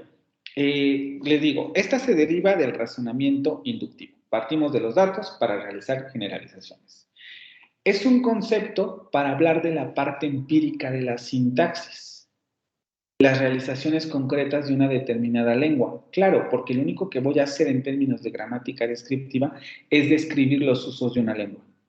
¿Sí? Es lo único que voy a realizar. Los usos gramaticales de una lengua. Es un poco como lo que encontramos en la actualidad, que ya, vean, ya el enfoque ya ha cambiado más de una gramática normativa a una gramática descriptiva. Si ustedes revisan el manual de gramática de la Real Academia Española, se van a encontrar un enfoque de esta naturaleza, donde solamente describe cuáles son los usos de las palabras o de las frases sintácticas, etc. Una gramática descriptiva. Es la descripción de un estado de lengua concreto. Generalmente tienen que ser así, porque las gramáticas descriptivas no se hacen en la nada, sino que se hacen dependiendo de un determinado corpus. Ah, pues yo quiero ver cómo está funcionando el español actual. Recopilo la información de lo que necesite o sobre el elemento que quiero hablar, y entonces a partir de los datos que me arroje esa recopilación, voy a realizar la descripción de esa lengua. Y evidentemente esa descripción va a ser actual, porque, bueno, también puede ser anterior, pero en términos de la descriptiva, pues interesa más que sea actual, ¿no? Aunque también podría hacer una descripción del español del siglo XV, del español del siglo XII, ya serían gramáticas descriptivas históricas, pero ahorita nos vamos a meter en esa parte, ¿no? Gramática, descripción del estado de una lengua actual, por ejemplo, el español actual, el francés actual, el inglés actual, etc. Sin embargo, es sumamente difícil encontrar una descripción sintáctica que no haga uso de conceptos de alguna teoría explicativa de la sintaxis. Esto tiene que ver con lo que les decía yo en esta diapositiva. Estos elementos en realidad se presuponen y efectivamente la descripción sintáctica no puede dejar de hacer uso de conceptos teóricos de la sintaxis. Por ejemplo, nosotros estamos hablando de verbos, adjetivos, preposiciones, etcétera, y todos esos son conceptos teóricos de la sintaxis. Pero no podemos, por ejemplo, ustedes no podrían explicar un texto en francés en términos sintácticos si no supieran o si no comienzan a conocer todos estos conceptos. ¿Qué es un adjetivo? ¿Qué es una preposición? ¿Qué es una frase nominal? ¿Qué es una frase verbal? ¿Qué es una frase prepositiva? Necesitamos conceptos teóricos o explicativos de la sintaxis para poder hacer gramáticas descriptivas, ¿no? Se puede encontrar típicamente en libros de apoyo para el aprendizaje inicial de una lengua, por ejemplo, el tipo de gramática que se encontraban en sus clases de español en la primaria, en la secundaria, en la prepa, o para el acercamiento a una lengua extranjera. Este tipo de gramática, por ejemplo, es el que se hace sobre todo en clases como las que ustedes tienen para aprender inglés o francés, porque ahí les están enseñando los usos generales de una determinada lengua, ¿no? Cómo se utiliza este verbo, cómo se utiliza este adjetivo, cómo se utilizan estas estructuras verbales, etcétera. O sea, es un tipo de gramática que va mucho ligada a los usos reales de la lengua. En ciertos contextos suele dar cuenta de lo correcto, en ciertos contextos, ¿no? Sobre todo en clases para aprender una lengua, ya sea nativa o extranjera. Este es el uso adecuado para este tipo de verbo. Este es el uso adecuado para este tipo de frases, ¿no? Esto no se dice, estas cosas no se dicen así, etcétera. O sea, hay mucho de este tipo de corrección lingüística en este tipo de gramáticas descriptivas, ¿vale? A diferencia de, por ejemplo, las gramáticas explicativas. Este es un concepto para hablar de la faceta teórica de la sintaxis. Si ustedes se percatan, mucho de lo que hemos estado haciendo en este curso y que seguiremos haciendo un buen rato, es hablar de teoría sintáctica. No estamos hablando de gramática descriptiva, estamos hablando de gramática explicativa, porque la gramática descriptiva ustedes la están encontrando en sus cursos regulares de inglés y de francés, pero aquí estamos hablando de gramática explicativa. ¿Qué es la sintaxis? Teoría sintáctica, cómo funcionan estos elementos, es un poco el motivo de este curso. Una teoría sintáctica es un conjunto de hipótesis sobre un dominio empírico concreto de la sintaxis. Aquí habría que hacer acotaciones porque la teoría sintáctica no siempre se refiere a un conjunto concreto de un dominio empírico, ¿no? Por ejemplo, todo esto de gramática explicativa, gramática normativa, etcétera. O sea, es algo muy global y lo podemos encontrar en cualquier lengua. Pero es cierto que también a veces se basa en dominios muy específicos, ¿no? Verbos de movimiento, por ejemplo. Verbos de estado, que son como suenan raros, pero son como focos de objeto de estudio de la sintaxis. Ah, pues cómo funcionan los verbos de estado en el español, o cómo funcionan los verbos de estado en estas tres lenguas. La gramática explicativa también suele hacer eso. Para contrastar, pues mira, en español funcionan así, en inglés funcionan así, en francés funcionan así, etc. Conviene resaltar que los autores se refieren a un dominio empírico. Aquí volvemos un poco a lo que les comentaba, tanto en la gramática descriptiva como en esta parte. Claro, aunque la gramática explicativa parta de la teoría, es decir, porque genera un marco teórico y luego lo intenta aplicar al dominio empírico de la sintaxis, esto mismo implica que no se puede desligar de las realizaciones concretas de una lengua. Pues sí, ¿no? Porque al final del día, a pesar de que hagamos sintaxis teórica, tenemos que aterrizarlo en el lenguaje, porque tenemos que ver que efectivamente la teoría sintáctica funcione. No podemos simplemente dar por sentado que nuestra teoría sintáctica está bien, sino que hay que contrastarlo con los datos empíricos de una lengua para ver que funcione, ¿no? Por eso, por ejemplo, hablamos de la frase sintáctica nominal y luego tenemos que ver o analizarlo en textos particulares o en oraciones específicas para ver cómo está funcionando la frase nominal, ¿no? O hablamos del verbo en general y luego tenemos que tratar de identificar cómo funcionan los verbos en una determinada lengua. Es decir, a pesar de que partamos de elementos teóricos, al final tenemos que aterrizarlo en elementos prácticos de una determinada lengua, ¿vale? Es el tipo de análisis que suele encontrarse en textos especializados sobre sintaxis. Por ejemplo, la lectura que van a hacer para la siguiente semana es un texto que viene de un libro especializado en sintaxis. O, por ejemplo, el texto que leyeron sobre morfología, ustedes lo vieron, ¿no? En ningún momento se refiere a una lengua particular, es decir, de ejemplos, por ejemplo, del náhuatl o del árabe o de ejemplos de varias lenguas, pero en ningún momento dice, esto solamente funciona en determinada lengua, sino que es una teoría sintáctica mucho más global. Y es el tipo de elementos que suelen encontrarse en este tipo de textos, ya sea como disciplina independiente o como parte de un sistema lingüístico determinado. Claro, porque, por ejemplo, ustedes pueden encontrar libros como los que leemos aquí de introducción a la sintaxis, ¿no? Pero también podrían encontrar libros, aunque esto ya se especificaría en una lengua en específico, sintaxis del inglés, sintaxis del francés, sintaxis del italiano, sintaxis del español, ¿no? Y no hay que dejarse engañar mucho por estos títulos, porque en realidad son más bien libros de texto que aplican la teoría sintáctica a estas lenguas, ¿no? Y evidentemente a partir de esta aplicación derivan conclusiones, refutaciones, porque nos damos cuenta que a lo mejor determinados conceptos sintácticos no funcionan en una lengua como se presupone que deberían funcionar, y son libros extremadamente complejos, ¿no? Por ejemplo, un curso como este no da para que revisemos este tipo de libros porque no conocen esta parte teórica, ¿no? Primero hay que meterlos en la parte teórica para luego poder meterse a libros de esta naturaleza, donde ya se presupone que ustedes conocen muchos de estos conceptos. Se fundamenta en lo gramatical y en lo agramatical. En este tipo de textos se encuentran mucho estos ejemplos. Pues esta oración es gramatical porque si la contrastamos con B, nos damos cuenta que B es agramatical por X o Y motivo, ¿vale? Y las gramáticas explicativas se basan precisamente en esta parte.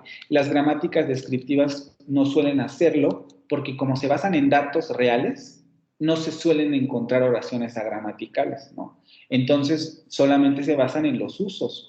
Y las gramáticas explicativas sí hacen el esfuerzo por tomar en cuenta el contraste entre lo gramatical y lo agramatical, ¿no? Para dar cuenta de por qué lo gramatical es gramatical, valga la redundancia, ¿no?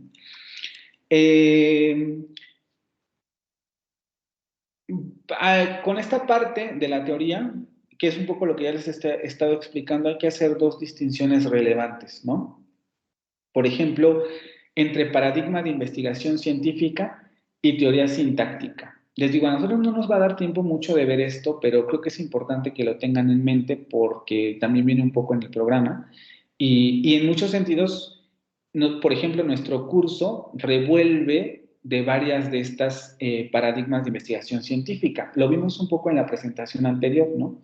Yo les comentaba, el principio de autonomía de la sintaxis se relaciona con la sintaxis generativa. Aunque ustedes ahorita ese concepto no les haga ningún sentido, ustedes ya saben que existe algo que se denomina sintaxis generativa y que el principio de autonomía de la sintaxis que proponía Chomsky se relaciona con ese paradigma, ¿no? De investigación científica. Pero, por ejemplo, más adelante nosotros veremos un tema que se denomina roles sintácticos, que prácticamente va a ser al final, perdón, roles semánticos, va a ser al final del curso, ¿no? Y si nos da tiempo, porque ahorita con el tiempo que estoy viendo nos aprieta mucho las vacaciones, o los días de inhábiles, perdón. Y este concepto de roles semánticos se relaciona con la sintaxis funcionalista o con la teoría funcionalista de la sintaxis, ¿vale? Entonces, este curso, por ejemplo, revuelve, pero es importante que ustedes tengan conciencia de que existen paradigmas de investigación científica. Es decir, un tema puede abordarse desde la teoría sintáctica desde ángulos diferentes. El paradigma de investigación científica es un conjunto de patrones explicativos, procedimientos y conjuntos de hipótesis formuladas con una misma orientación y con métodos análogos. Es un conjunto de patrones explicativos. Podemos entender el paradigma de investigación científica como una teoría, no vamos a decir cerrada en sí misma, porque en realidad las teorías siempre dialogan entre sí, pero podemos verlo de momento así. Una teoría es un conjunto cerrado de patrones explicativos o de explicaciones que se aplican a un determinado elemento, ¿no? Por ejemplo, pensando en pensemos verbos de movimiento.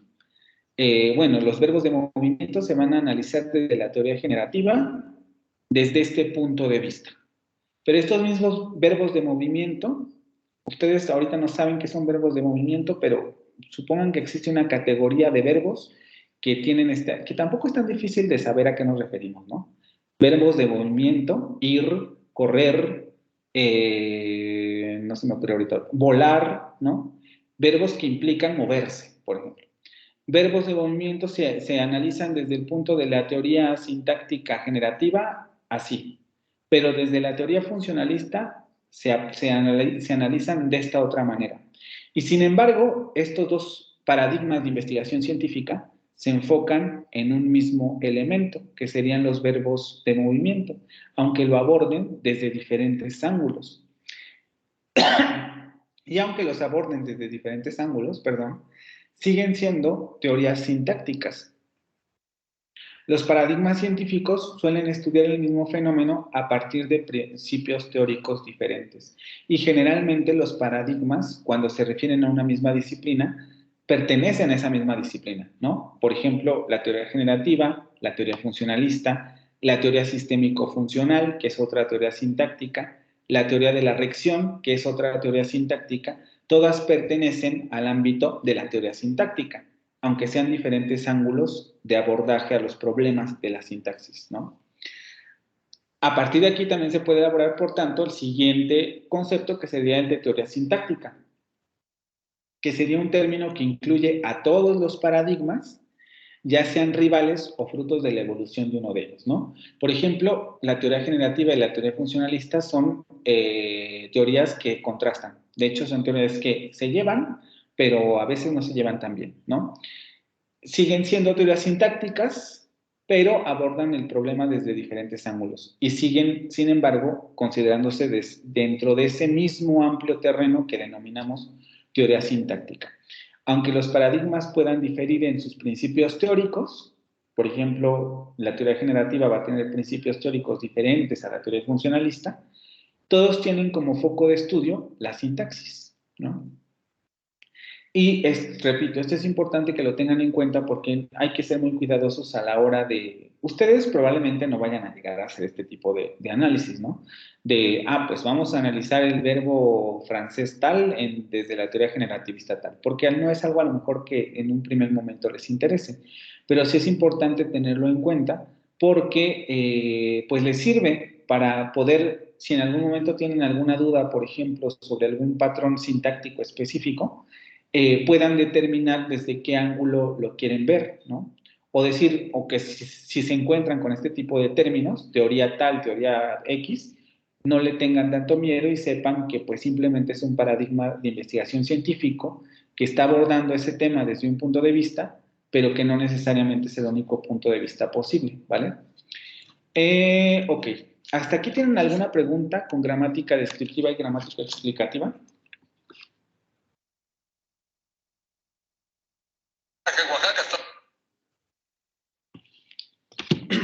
¿Nada?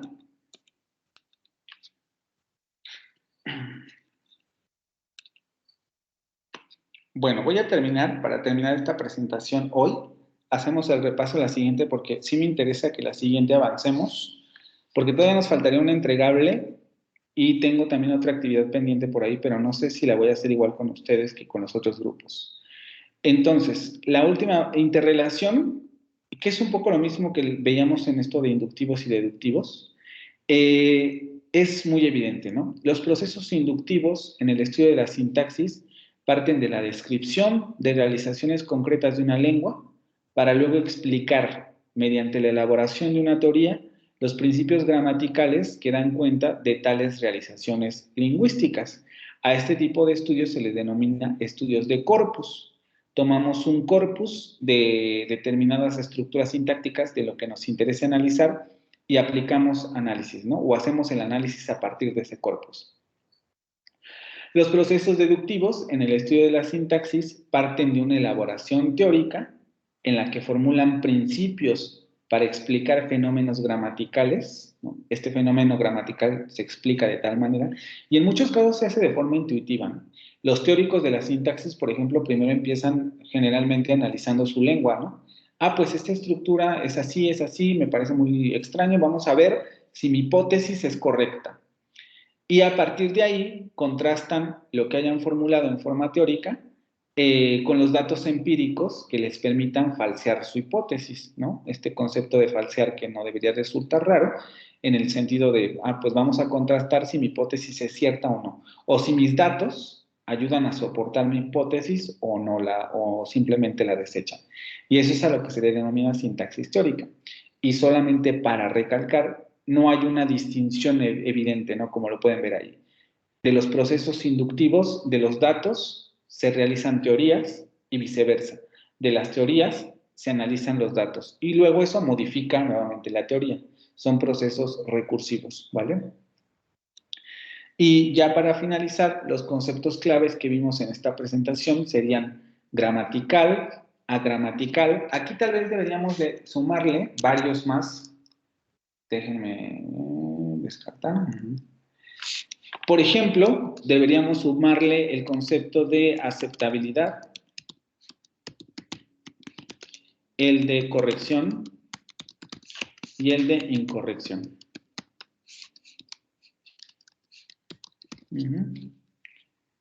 Gramatical, agramatical, aceptabilidad, corrección, incorrección. De ahí se derivaría normatividad, gramática normativa, razonamiento inductivo, razonamiento deductivo, gramática descriptiva y gramática explicativa, ¿vale? ¿Alguna pregunta con relación a estos conceptos que revisamos en esta presentación o todo quedó muy claro? Es una de las presentaciones más pesadas, ¿eh? Parece muy sencillo, pero es una de las presentaciones más pesadas. ¿Todo quedó clarísimo? Sobre todo porque no les estoy obligando a leer esta parte, ¿vale? Entonces, teóricamente debería quedarles claro con lo que hemos visto hasta ahora. ¿Dudas, comentarios, nada?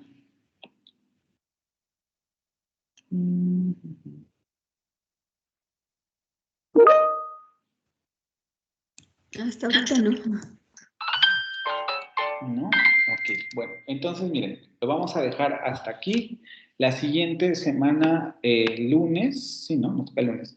Haremos un breve repaso de esta presentación y vamos a comenzar a revisar el siguiente tema. Les digo, vamos muy apurados, entonces vamos a tratar de apurarnos porque sí me gustaría, primero, que hiciéramos un segundo entregable y después realizar una actividad, porque tenemos que ver clases de palabras, ¿no? Verbos, adjetivos, preposiciones, etc. Generalmente esto lo hago con exposiciones, Pero yo lo había hecho así porque mis grupos eran muy reducidos, ¿no? Entonces, por ejemplo, con 7 personas, con 3 personas, 4 personas, funciona bien hacer esto de las exposiciones, pero ustedes son 40, ¿no?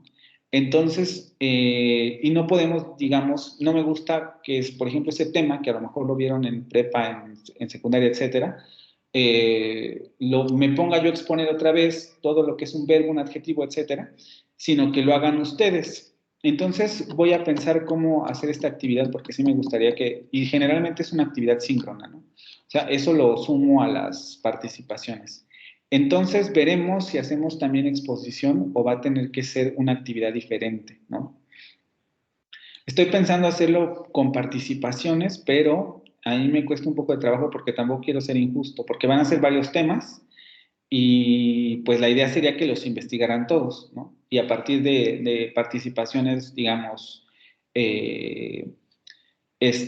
o sea, que ustedes tuvieran la necesidad de participar, se les diera la oportunidad de exponer un tema u otro. Pero como solamente serían 7 temas, pues solamente expondrían 7 personas, ¿no? Y ahí es donde vendría el asunto de la disparidad de participaciones. Pero si no queda de otro remedio, tal vez vaya a ser así la actividad. Entonces, para que se vayan preparando, ¿no? Vamos a revisar las categorías que conocemos, ¿no? Sustantivos, verbos, adjetivos, adverbios, preposiciones y conjunciones. También podríamos revisar artículos o determinantes, ¿no? Que se denominan de esa manera. Y serían como las categorías más básicas que vamos a intentar exponer, ¿vale? Y solamente ya, ahora sí, para acabar, déjenme ir a esta parte, en donde tendríamos ya a ustedes les avisé ayer lo de la lectura, tienen aquí la cuarta lectura, es en inglés, pero está relativamente corta, ¿no? Que se denomina clases de palabras o word classes. Es solamente una introducción a las clases de palabras. Nosotros nos vamos a detener en cada una de estas clases, sobre todo en las clasificaciones semánticas tradicionales, pero es importante que ustedes sepan cuál es la discusión que se hace en términos a las clases de palabras. Leer para el 24 de febrero del 2022. Y les digo, aquí se nos va apretando el tiempo, porque tenemos esta lectura y luego sería lo de las exposiciones. ¿Y en qué nos vamos a centrar en esta lectura? ¿Qué es una clase de palabra? Ahí más o menos no viene la definición como tal, pero ayuda mucho la discusión del principio para saber a qué nos referimos con clase de palabra, que en términos generales sería lo mismo de lo que hemos estado hablando ahorita con categoría gramatical, ¿no? Las categorías gramaticales son sinónimo de clase de palabra. Criterios para definir una clase de palabra, van a encontrar 4. Aquí sí me gustaría que se detuvieran muy específicamente en estos 4 elementos. El criterio morfológico, ¿a qué se refiere el criterio morfológico? El criterio morfosintáctico, el criterio semántico y por último el criterio sintáctico. Y hay al final de la lectura una discusión sobre la oposición entre referir y predicar. Esto me interesa sobre todo porque vamos a discutir un poco sobre cuál es la limitante de estudiar la sintaxis desde el punto de vista de sujeto-predicado, ¿no? Porque inmediatamente cuando hablamos de gramática a todo el mundo se le viene a la cabeza es esto de sujeto y predicado, ¿no? Y veremos cómo justamente no es tan sencillo, ¿no? Nosotros no vamos en ninguna parte de este curso vamos a trabajar, por lo menos no de manera tan evidente con lo que es un sujeto y un predicado, porque los predicados suelen ser más complejos de lo que parecen, ¿no? Y vamos a discutir un poco por qué esta situación es problemática, por qué el sujeto y el predicado es problemático. Y eso se refiere a esta discusión que realiza el autor al final sobre referir y predicar, ¿vale? ¿Tienen alguna pregunta con relación a la lectura? ¿El archivo descarga bien y todo? Sí, sí se puede descargar. Sí. Bueno, entonces, si ya no tienen ninguna pregunta, nos vemos el lunes, ¿vale? Sí, muchas gracias. Nos vemos el lunes, chicos. Descansen y que tengan buen fin de semana. Gracias. Muchas gracias, profe. Hasta luego. Bye. Detenemos.